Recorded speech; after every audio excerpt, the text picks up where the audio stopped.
നിന്റെ നന്മയാണ് ഞാൻ ലക്ഷ്യം വെക്കുന്നത്. മാ വജത്ത അലൈഹി മുതഖദ്ദിമീ അഹ്ലൽ മദീന, മദീനയിലെ മുൻഗാമികളെ നിങ്ങൾ എങ്ങനെയാണോ കണ്ട് മനസ്സിലാക്കിയത്, ഫലാ യദ്ഖുൽ ഖൽബക ശക്കുൻ അന്നഹുൽ ഹഖ്, ഒരിക്കലും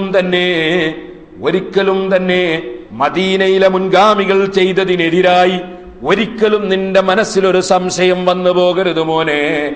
മദീനയിലെ മുൻഗാമികൾ എന്താണോ ചെയ്തത് അതായിരിക്കും ഹഖ് എന്നതിൽ നിനക്ക് സംശയം വന്നു പോകരുത് മോനെ.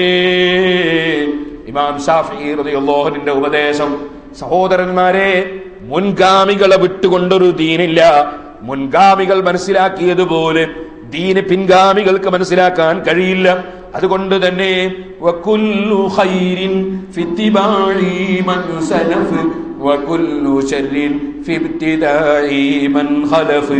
മുൻഗാമികളെ ഇൽമാണ് ഇൽമ്, മുൻഗാമികൾ പഠിപ്പിച്ചതാണ് ദീന്.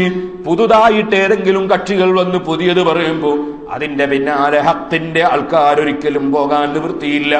ഇരിക്കട്ടെ, അത് തന്നെയല്ലേ കാന അസഹ ഇൽമ മൻ തഖദ്ദമ.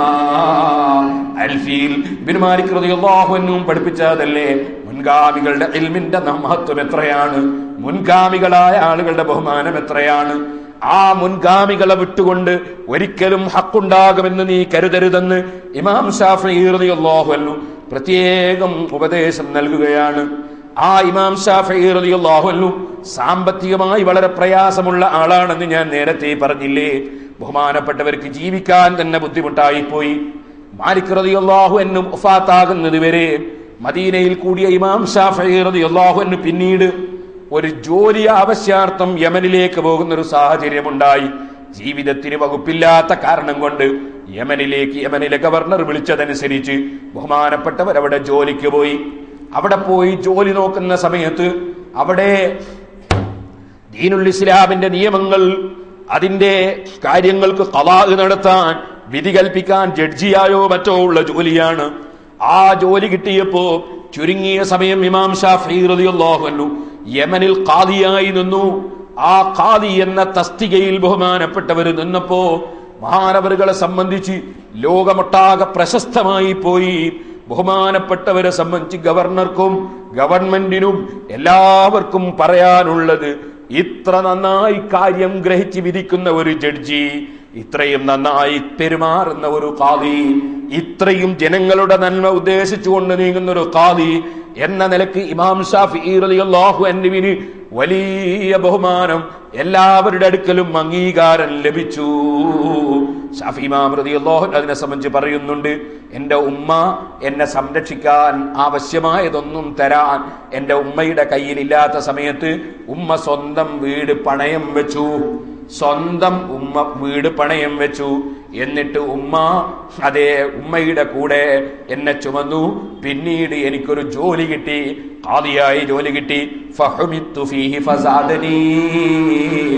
എന്റെ ജോലിയിൽ, എന്റെ കൃത്യനിർവഹണത്തിൽ ഞാൻ വളരെ നന്നായി എന്റെ കൃത്യനിർവഹണം നടത്തിയതിനാൽ ഫസാദനി, അവിടുത്തെ മാനേജ്മെന്റ് ഗവൺമെന്റ് ആണല്ലോ, ആ ഗവൺമെന്റ് എനിക്ക് നേരത്തെ ഉള്ള തുകയേക്കാൾ വലിയ തുക കൂടുതൽ എനിക്ക് അനുവദിച്ചു തന്നു എന്ന് ഇമാം ശാഫിഈ റളിയല്ലാഹു അൻഹു പറഞ്ഞിട്ടുണ്ട്.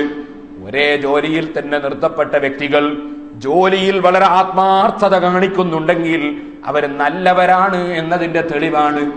ജോലിയെടുക്കുന്ന ആളുകൾ അവർ ഏറ്റവും ആത്മാർത്ഥത കാണിക്കുകയും അവരുടെ സമയങ്ങൾ നിശ്ചയിക്കപ്പെട്ടതിനേക്കാൾ കൂടുതൽ സമയം ജോലിയിൽ അവർ കൂടുതൽ ആത്മാർത്ഥത കാണിച്ചു നിൽക്കുകയും ചെയ്യുക എന്നത് സാലിഹീങ്ങളുടെ ലക്ഷണമാണ്, നല്ലവരുടെ ലക്ഷണമാണ്. അങ്ങനെ ഒരാൾ ചെയ്യുന്നത് കണ്ടാൽ അവർക്ക് എന്തെങ്കിലും സമ്മാനങ്ങൾ കൊടുക്കണം എന്നതിനും ഈ ചരിത്രം തെളിവാണ്. ഇരിക്കട്ടെ സഹോദരന്മാരെ, ബഹുമാനപ്പെട്ട ഇമാം ശാഫിഈ റളിയല്ലാഹു അൻഹു കുറച്ചു കാലം കുറഞ്ഞ സമയം അവിടെ നിന്നു. പക്ഷേ അതിനുശേഷം മക്കയിലേക്ക് ഇമാം ശാഫിഈ റളിയല്ലാഹു അൻഹു വന്നപ്പോ ഉസ്താദ് സുഫിയാൻ ഇബ്നു ഉയൈന റളിയല്ലാഹു അൻഹു വിളിച്ചിട്ട് പറഞ്ഞു, മോനെ ഖദ് ബലഗനി ഹുസ്നു മൻ തസറ അൻക, നിന്നെ സംബന്ധിച്ച് നിങ്ങളുടെ പ്രവർത്തനത്തിൽ ജോലിയിൽ വളരെ ആത്മാർത്ഥത പ്രകടിപ്പിച്ചിട്ടുണ്ടെന്നും നിങ്ങൾ വളരെ നിഷ്പക്ഷമായി വിധി പ്രഖ്യാപിച്ചിട്ടുണ്ടെന്നും കാര്യം പഠിച്ചിട്ടേ പറഞ്ഞിട്ടുള്ളൂ എന്നും അങ്ങനെ തുടങ്ങി നിങ്ങളെ സംബന്ധിച്ച് നല്ല അഭിപ്രായം എനിക്കറിയാൻ സാധിച്ചിട്ടുണ്ട്. അത് ലോകമൊട്ടാകെ നിങ്ങളെ കുറിച്ച് പരന്നിട്ടുണ്ട്. അതേ സമയത്ത് നിങ്ങൾ നിങ്ങളോട് എനിക്ക് പറയാനുള്ളത് എന്താണ്? നിങ്ങൾക്ക് നല്ല അഭിപ്രായം ജനങ്ങളിൽ നിന്ന് കിട്ടി, നിങ്ങൾക്ക് സമ്മാനവും കിട്ടി, നിങ്ങൾക്ക് ആ തൊഴിലും കിട്ടി, ശരിയാണ്. പക്ഷേ ഫലാ തൗദ്, മോനെ ഇനിമേലിൽ ആ ജോലിക്ക് പോകരുത് കേട്ടോ. ഉസ്താദിന്റെ വസിയ്യത്താണ്, ഇനി മോനാ ജോലിക്ക് പോകണ്ട. എന്താ കാരണം? കാരണം ഇവിടെ ഒരു ജോലിയും എടുത്ത് മുന്നോട്ട് പോകേണ്ട ആളല്ല നിങ്ങൾ സമുദായത്തിന് ആവശ്യമുള്ള ആളാണ്, സമൂഹത്തിന് ആവശ്യമുള്ള ആളാണ്. ഒരു ജോലി ഏറ്റെടുത്തിട്ട് അതിന്റെ ശമ്പളവും വാങ്ങിപ്പോയാ പോരാ. ഈ ലോകത്ത് ഖിയാമത്ത് നാൾ വരെ ജീവിക്കുന്ന ജനങ്ങൾക്ക് ഇൽമ് എത്തിച്ചു കൊടുക്കാനുള്ള വലിയ ഒരു ഡ്യൂട്ടി അല്ലാഹു അങ്ങേക്ക് നൽകുന്നുണ്ട്. അതുകൊണ്ട് തന്നെ നിങ്ങളൊരു ജോലിയും ഏറ്റെടുത്ത് അവിടെ കൂടിയാൽ പറ്റില്ല. നിങ്ങൾ ആ ജോലിയിൽ നിന്ന് രാജിവെച്ച് വരികയാണ് വേണ്ടതെന്ന് മഹാനായ ഇമാം സുഫിയാൻ ഇബ്നു ഉയൈന റളിയല്ലാഹു അൻഹു ബഹുമാനപ്പെട്ടവരെ ഉപദേശിക്കുകയാണ്. ബഹുമാനപ്പെട്ടവർ അതോടുകൂടെ ജോലി നിർത്തി. മഹാനവറുകൾക്ക് പിന്നീട് ഒരുപാട് നേട്ടങ്ങൾ അല്ലാഹു ജല്ല ജലാലുഹു ഇൽമിന്റെ രംഗത്തും പല സ്ഥാനങ്ങളും കൊടുത്തു. യമനിൽ തന്നെ കുറച്ചു കാലം വളരെ സ്ഥാനം ലഭിച്ചു കഴിഞ്ഞപ്പോ കുറച്ച് ആളുകൾക്ക് അസൂയയും മറ്റുമൊക്കെ ഇമാം ശാഫിഈ റളിയല്ലാഹു അൻഹുവിനോടുണ്ടായി. അത് ആലിമി